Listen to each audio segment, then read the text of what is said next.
আচ্ছা, তোমরা কি জানো আমাদের বাসাবাড়িতে কেন শুধু এসি কারেন্ট সাপ্লাই দেওয়া হয়?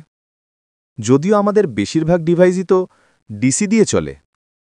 Mobile charger, laptop adapter, TV সবই আসলে ডিসিতেই কাজ করে।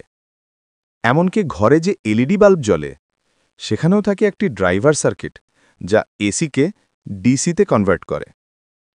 এখন তোমাদের মনে প্রশ্ন আসতেই পারে, সব যেহেতু ডিসিতে চলে, তাহলে আমাদের বাড়ির বিদ্যুৎ সাপ্লাই এসি না হয়ে ডিসি দিলেই তো পারত।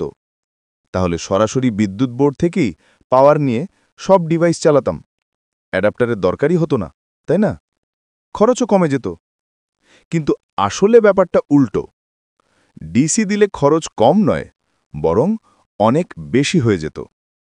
চলো সহজ করে বুঝিয়ে বলি। নম্বর ১, ডিসি কারেন্ট উৎপাদন করা বেশ জটিল এবং ব্যয়বহুল। অন্যদিকে এসি খুব সহজে জেনারেটর দিয়ে উৎপাদন করা যায়।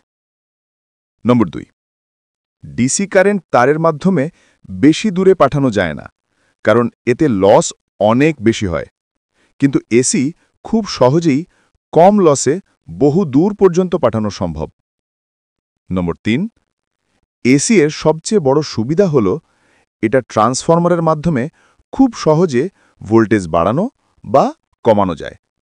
কিন্তু ডিসি কারেন্টে ট্রান্সফরমার একদম কাজ করে না। তাই বুঝতেই পারছো কেন আমাদের বাসাবাড়িতে এসি সাপ্লাই দেওয়া হয় এবং ডিসি দেওয়া হয় না। আচ্ছা, তোমার বাড়িতে মাসে কত টাকা বিদ্যুৎ বিল আসে? কমেন্টে লিখে দিও।